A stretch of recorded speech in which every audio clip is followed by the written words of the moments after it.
The rainstorms that hammered Vermont in July, causing widespread flooding in certain towns, reminded many residents of Tropical Storm Irene, which occurred 12 years ago in August of 2011.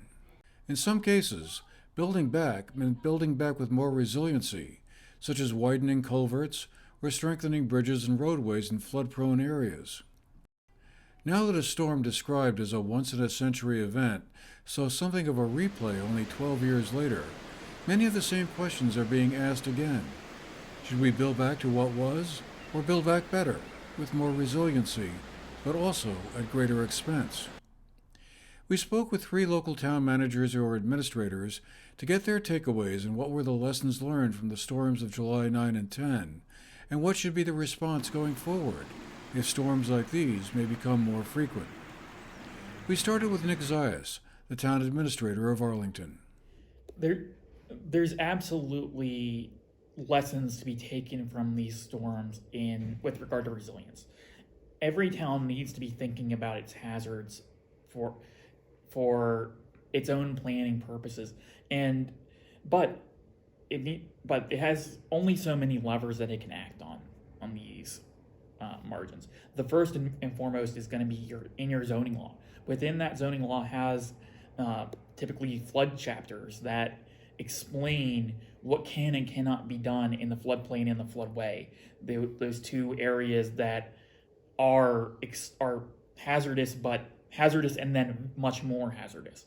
Arlington's brand new zoning law that is in the process of being vetted and with its public meetings in the next month or so has some changes in the flood protections that limit in certain ways what can be placed into those vulnerable areas. So every town has that lever where they can choose and go beyond the bare minimum with what can be done with the built environment in your town. So our rules highly restrict strict structures in the floodway, for instance, those that are most vulnerable to being washed downstream. It also puts limits on certain types of development in the floodplain that may be hazardous to downstream neighbors.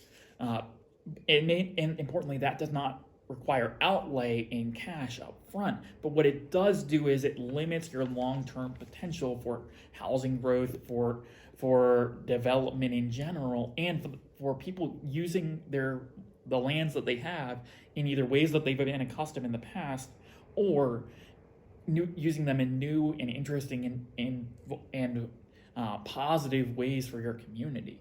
So towns in some cases are going beyond what the state minimum law is. What Arlington does not do with its law is implement so-called river corridors regulations, which further restrict and add an extra degree of regulation in this space to make further structures not available in new areas of the town that may be vulnerable to river flooding, but are vulnerable in different ways to other types of moving water hazards. Then we traveled up to Londonderry, the scene of some of the worst flooding in our local area. There, we met up with Shane O'Keefe, Londonderry's town administrator.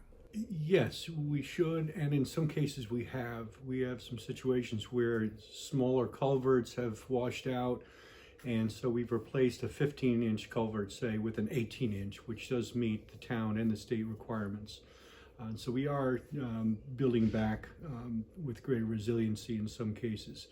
We also found out, and actually today, that some of our other projects, for example, the Cobble Ridge Road Bridge, that's a bridge that got largely destroyed during Irene, and it was destroyed once again. We know it's too narrow, but in order to build that back to standard, which would be a 66-foot bridge, we need a whole new bridge. That's $2.5 million estimate. While we can fix that for only roughly $250,000, we're thinking. So we're not going to get funding to build the larger bridge. The FEMA would give us enough money to, they would give us enough money to bring it to restore it, and if we wanted to go beyond that, that would be on our dime. So there is a limit, I'm led to believe, of 50% of the normal cost of replacement back to what it was. Anything more than that, you're on your own. Speaking about town resources, town roads, bridges, whatnot, dams, it really was widespread. Throughout the community, we lost roads in many different locations. Clearly, the northern village was flooded, and businesses and homes there were particularly hard hit. So obviously that area, as everyone knows, but really throughout the community, the roads were hit pretty hard. And the Cobble Ridge Road Bridge was wiped out, and a large culvert on Spring Hill Road. And so, as you can tell just from the description there, it's really throughout the town. Finally, we checked in with Scott Murphy, the town manager of Manchester. Manchester also saw some flooding on the eastern side of the town. I think having gone through this a little bit with in the towns I was in previously, like Ludlow, in Wilmington, that the state and FEMA are definitely moving towns towards upgrading structures, increasing areas for improvement, and also making those FEMA property buyouts available. And the state is very involved in that. So I think you're asking me about a lesson learned. I think they've learned the lesson. But now the question is, how far do you go with that? I know every time we get federal funding, we usually have to upgrade the system to make it more flood resilient.